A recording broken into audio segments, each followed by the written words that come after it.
Attention, le contenu de cette vidéo peut heurter la sensibilité des plus jeunes. Vous êtes prévenus. N'ayez pas peur de laisser un pouce bleu, d'activer les notifications et de vous abonner si ce n'est pas déjà fait. Un bunker abandonné, une cassette VHS et une caméra qu'on n'a jamais installée. Il y a un bunker abandonné sur la propriété de mon ami et j'y ai trouvé une étrange cassette VHS. J'étais en visite chez un ami d'enfance il y a quelques semaines, qu'on appellera Stéphane. Et après avoir passé un moment à se remémorer le passé, on a décidé qu'il était temps de boire un coup. On a apporté une glacière sur la vaste propriété qu'il avait rachetée à ses parents. C'était l'endroit même où il avait grandi et où j'allais souvent lui rendre visite. Donc, on connaissait le chemin à suivre et on avait un endroit précis en tête. Quand on était gosse, on explorait cette propriété de fond en comble, en faisant semblant qu'il y avait des monstres dans la forêt et en récupérant des outils de fortune. Je me souviens encore de la façon dont les arbres semblaient se pencher plus près quand on avançait, et comme le chant des oiseaux s'arrêtait toujours à la même clairière, comme si quelque chose là-bas ne voulait pas se faire entendre. Évidemment, un fort ou une base secrète était en haut de la liste des priorités.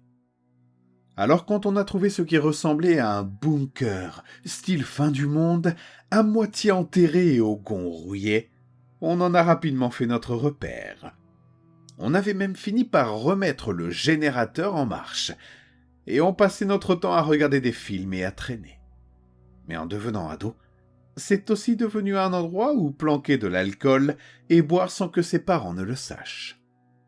Même si on était maintenant adulte et que Stéphane possédait entièrement cette propriété, il y avait quelque chose de nostalgique à aller traîner au bunker.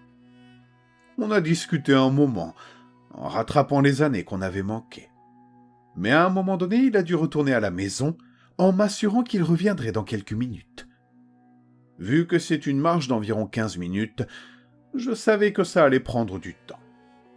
Alors pendant son absence, j'ai décidé d'entrer dans le bunker pour voir si tout fonctionnait encore. En descendant l'échelle, la poussière et les toiles d'araignée m'ont indiqué que ça faisait un moment qu'il n'était pas venu ici. L'air avait cette odeur humide et minérale que prennent les vieux endroits souterrains, comme respirer l'intérieur d'une pierre. Quelque part dans le noir, j'ai entendu un léger goutte à goutte d'eau, régulier comme un battement de cœur, même si je n'ai jamais trouvé d'où ça venait. J'ai finalement trouvé le générateur et un peu d'essence restante dans un bidon, et je l'ai démarré. Les lumières se sont allumées avec un scintillement et un bourdonnement sourd, et j'ai réalisé qu'il n'était probablement pas venu ici depuis qu'on était ado. L'installation de chaises en métal était dans la pièce principale, avec la télévision et le magnéto branchés.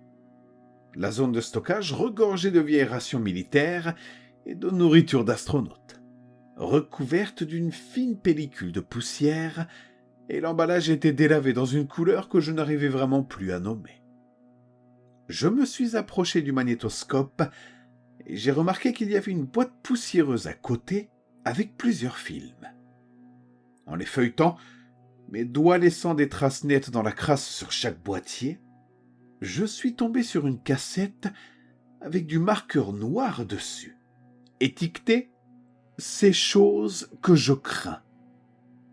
L'écriture était saccadée, presque enfoncée trop fort dans l'étiquette, comme si celui qui l'avait écrite avait été pressé ou avait eu peur de manquer de temps. Je n'avais aucun souvenir d'avoir regardé ça, ni même ce que ça pouvait être.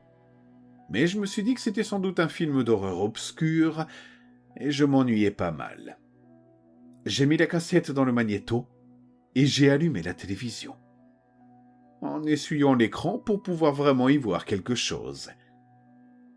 La cassette n'a montré qu'un écran noir pendant environ 15 secondes, uniquement interrompu par un léger sifflement de statique presque imperceptible, avant qu'une image n'apparaisse, qui semblait provenir d'une caméra de sécurité placée dans le coin supérieur d'une pièce. Il y avait un format pour la date et l'heure, mais on aurait dit des chiffres aléatoires, défilant et clignotant, comme s'il n'arrivait pas à se fixer à un moment précis. Dans la pièce, il y avait une télévision et quelques chaises. Alors que je regardais avec curiosité, j'ai remarqué en arrière-plan une échelle qui descendait. Puis, 2 adolescents ont commencé à descendre avant de s'asseoir sur les chaises. En continuant à regarder, mon sang s'est glacé. Ces gosses, c'était Stéphane et moi. Plus jeunes, riant de quelque chose que je ne pouvais pas entendre. Exactement comme on avait l'habitude de s'asseoir dans cette même pièce des décennies plus tôt. Mais ils n'avaient jamais filmé quoi que ce soit à ma connaissance. Naturellement, j'ai levé les yeux vers l'endroit où cette caméra aurait dû se trouver, dans le coin supérieur du bunker. Aucune caméra, ni aucun signe qu'une caméra ait été un jour là. Il n'y avait même pas de support, ni un trou de vis, ni une portion de mur moins délavée que le reste. C'était juste du béton nu. Sur la cassette, la version plus jeune de moi s'est soudain retournée et a regardé directement vers la caméra, exactement là où je me tenais.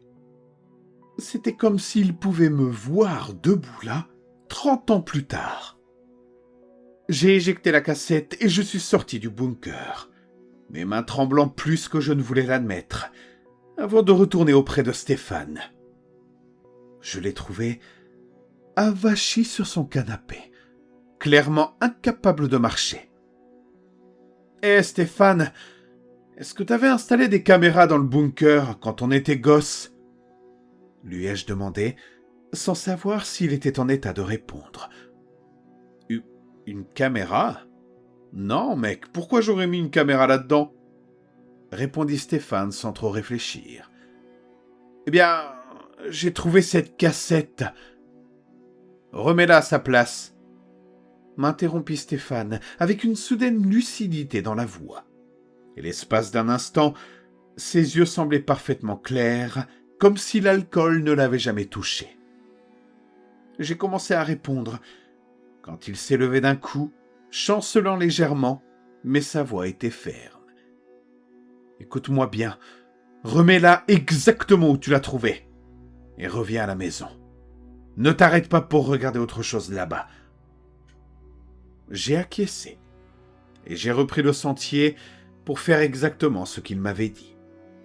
Je voulais lui poser des questions sur sa réaction étrange, mais quelque chose me disait qu'il avait raison et que je devais l'écouter.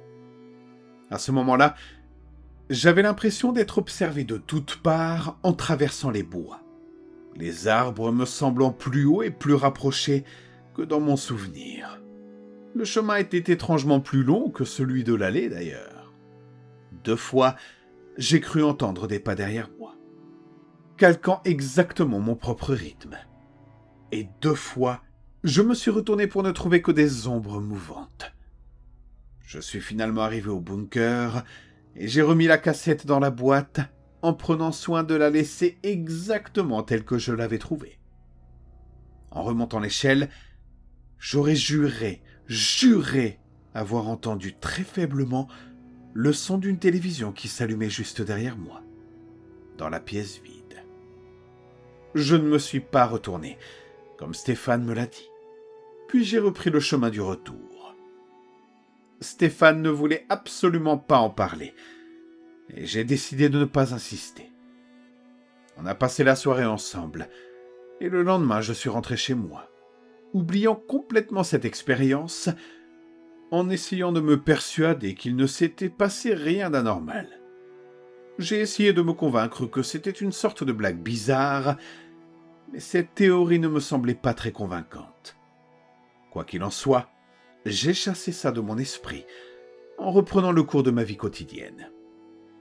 Jusqu'à ce que, une semaine plus tard, j'étais rentré plus tôt ce jour-là. En vérifiant ma boîte aux lettres, j'ai trouvé un colis sans adresse de retour, sans timbre, rien qui n'indique qu'il soit jamais passé par un quelconque système postal. En ouvrant ce petit colis, je n'ai trouvé à l'intérieur qu'une cassette VHS, enveloppée dans du papier craft ordinaire qui dégageait une vague odeur, la même odeur humide et minérale du bunker. Elle était étiquetée « Ces choses que tu crains », avec une écriture que je reconnaissais maintenant. Les mêmes traits saccadés, la même pression comme si elle avait été gravée plutôt qu'écrite. Est-ce une blague de Stéphane ? Je n'ai aucune idée de quoi faire. La seule chose que je sais, c'est que je suis terrifié. Mais je suis aussi tenté de regarder la cassette. J'ai un vieux lecteur VHS dans mon grenier que je pourrais aller chercher, mais je ne suis pas sûr que ce soit une bonne idée. Mon téléphone n'arrête pas de vibrer sur le comptoir depuis que je suis entré, et à chaque fois que je vérifie, il n'y a rien. Aucun appel manqué, aucun message. Juste ce bourdonnement qui reprend à la seconde où je le repose. S'il vous plaît, vous qui m'écoutez, la moindre suggestion serait la bienvenue.